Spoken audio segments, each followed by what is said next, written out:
इसी तरह के वीडियो पाने के लिए एंड जीके क्यूज के लिए सब्सक्राइब करें एंड सपोर्ट करें। धन्यवाद। नमस्कार दोस्तों, स्वागत है आपका वर्मा कोचिंग JCERT में। आज लेकर हाजिर हैं क्लास 8 का इंग्लिश यूनिट 2 का बी डैफोडिल्स। ये है चैप्टर का नाम। इसका आज हम क्वेश्चन का आंसर करेंगे। आप हमारे प्लेलिस्ट के माध्यम से सभी विषयों के क्वेश्चन आंसर देख सकते हैं। तो आज चैप्टर का नाम है डैफोडिल्स, यानी कि इसको क्या कह सकते हैं हिंदी में। डैफोडिल्स एक प्रकार का पौधा है जो फूल का पौधा है, यानी कि इसको पीले रंग का फूल फूलता है। इसके चारों ओर 5 पंखुड़ियाँ होती है और इसको जो है नरगिस का पौधा बोल सकते हैं। एक नरगिस का पौधा सेम इसी तरह से होता है, उसी को हिंदी में हम बोल सकते हैं नरगिस का पौधा। ठीक है, चित्र में भी आपको दिखाया गया है, देख सकते हैं। इस पोएम को लिखने वाले हैं विलियम वर्थ लिखने वाले हैं। और इसमें हम आज देखेंगे यहाँ से क्वेश्चन का आंसर क्या करना है। यह एक्सप्लोर द पोएम। ठीक है, यहाँ पर कहा गया है कि read the poem carefully and choose the correct answer, यानी कि कविता को ध्यान से पढ़ें और सही उत्तर चुनें। ठीक है, इसमें हम देखेंगे कहा गया है कि what view of nature is presented, कि इस कविता में जो है प्रकृति के बारे में क्या दर्शाया गया है। ठीक है, इसका हिंदी हम यही कह सकते हैं। तो ये 1 2 3 4 ऑप्शन दिया गया है यहाँ पर। ठीक है, तो पहला ऑप्शन है कि nature can bring hatred, it can do things to the mind, यानी कि इसको हिंदी में कह सकते हैं कि प्रकृति, हेटेड मैंने घृणा बोल सकते हैं, नफरत करना। ठीक है, प्रकृति घृणा ला सकती है, यह मन में प्रतिकूल प्रभाव डाल सकती है। तो ये हो सकता है क्या? ये नहीं, घृणा कैसे लाएगी प्रकृति। बी है नेचर इज पावरफुल, कि प्राकृतिक शक्तिशाली है, लेकिन ये इसमें दर्शाया क्या गया है कविता में, यही देखना है। सी नंबर है nature is relied on to make people feel better, यानी लोगों को बेहतर महसूस कराने के लिए प्रकृति पर भरोसा किया जा सकता है ना। आगे है नेचर इज सेटलिंग, यानी कि प्राकृतिक अस्थिर है। तो क्या हो सकता है, ये भरोसा किया जा सकता है आदमी पर, है ना। तो ये इसका ये हो जाएगा सी नंबर। ठीक है, दूसरा है कि विच टू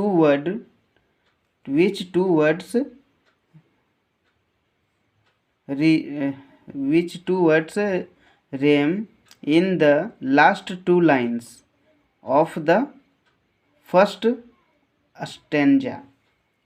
ठीक है, मतलब तुक्का लगाने वाला बोल रहा है कि लास्ट 2 वर्ड जो है, 2 वर्ड किसका मिल रहा है वर्ड में। रेम मतलब होता है मिलता जुलता शब्द को हम देखेंगे इसमें। ठीक है, तो देखिए क्या मिलता जुलता शब्द है, यानी जैसे मिलता जुलता क्या हो सकता है शब्द, जैसे राम नाम, इस तरह मिलता जुलता है। ऐसे हिल्स एंड डैफोडिल्स, इसमें भी लास्ट मिल रहा है 2 शब्द। इसमें है ट्रीज एंड ब्रिज, ये देखिए ये सेम जैसा मिल रहा है। आगे है fluttering and dancing, beneath and dancing, तो ट्रीज ब्रिज ये सही है, ये इसका सही हो जाएगा। आगे देखते हैं, दूसरा नंबर है आंसर द फॉलोइंग क्वेश्चंस, कि नीचे दिए गए आंसर को क्वेश्चन आंसर कीजिए, है ना। है कि हु वंडर्ड लाइक या लोनली कुड एंड वेयर, मतलब बादल के जैसा अकेला कौन घूम रहा है ना। तो बादल के जैसा अकेला कौन घूम रहा है, तो कौन घूम रहा है, तो कवि घूम रहा है ना। आइए देखते हैं इसका आंसर। तो इसका आंसर देखते हैं कि द पोएट वंडर्ड लाइक या lonely could when he was walking through the hills and villages, village, कि कवि जो है बादलों की तरह अकेला घूम रहा और टहल रहा है पहाड़ियों और तराई में, ठीक है, कवि घूम रहा है। दूसरा क्वेश्चन है कि where were the daffodils and what were they doing, यानी कि डेफोडिल्स कहाँ है और वे क्या कर रहे थे। डेफोडिल्स कहाँ थे और वे क्या कर रहे थे। तो इसका आंसर है कि the daffodils were beside lake beneath the tree and were dancing with गए है ना।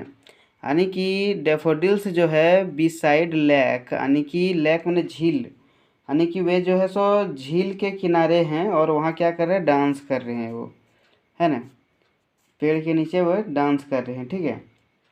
आगे देखते हैं अगला तीसरा नंबर कि what has been compared to the stars and why, यानी कि कह सकते हैं कि सितारों से किसकी तुलना की गई है और क्यों।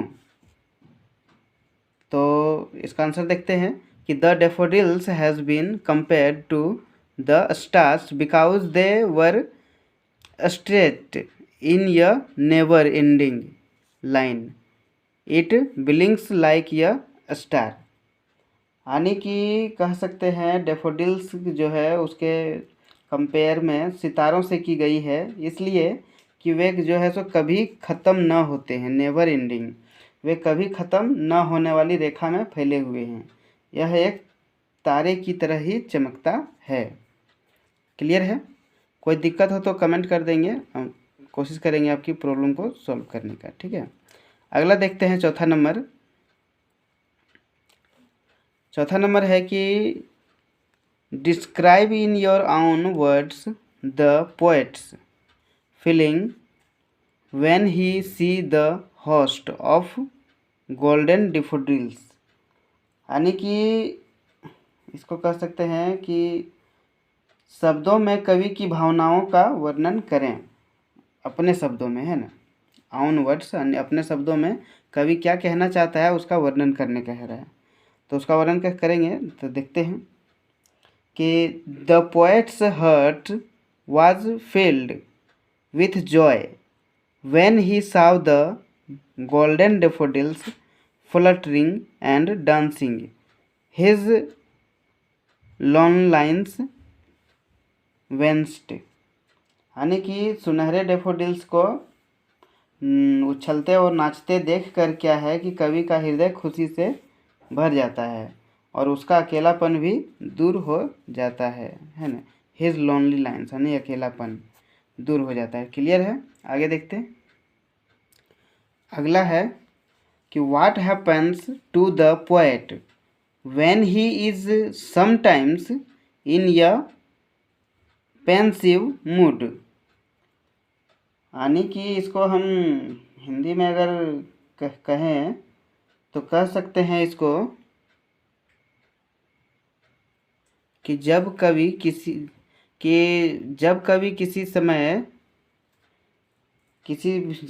किसी समय जो है चिंतित में रहते हैं तो उसके साथ क्या होता है ना।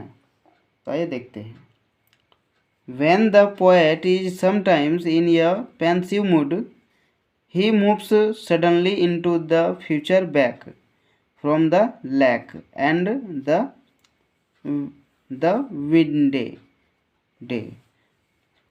First he sets the scene. He often sits on his couch, kind of feeling plan about life with no great thoughts and sights. Sometimes his mind is empty and vacant and things kind of sad doubts, यानी कि जब वो अकेला होता है तो क्या होता है, उसको वो अपने फ्यूचर में खो जाता है ना, फ्यूचर में खो जाता है और फिर वही जगह जाके वो जहाँ फर्स्ट बार वो बैठा था उस सीन के किनारे, है ना, ठीक है, आगे देखते हैं। आगे कहा गया है कि use the following words in sentences of your own, कि इसको जो है सो वाक्य बनाने के लिए कहा गया है, वाक्य बनावें। ठीक है, तो इसे हम वाक्य बनाएंगे, इसको वाक्य बनाने के लिए कहा गया है। जैसे हम लोग हिंदी में वाक्य बनाते हैं ना, जैसे जल, जल हमारे लिए बहुत ही महत्वपूर्ण है, इस तरह से अंग्रेजी में हम लोग को वाक्य बनाना है। तो यहाँ देखते हैं, पहला है होस्ट। होस्ट का हम लोग बनाएंगे कि वन हु इंटरटेन्स य गेस्ट, य good host is always considerate of the guest needs।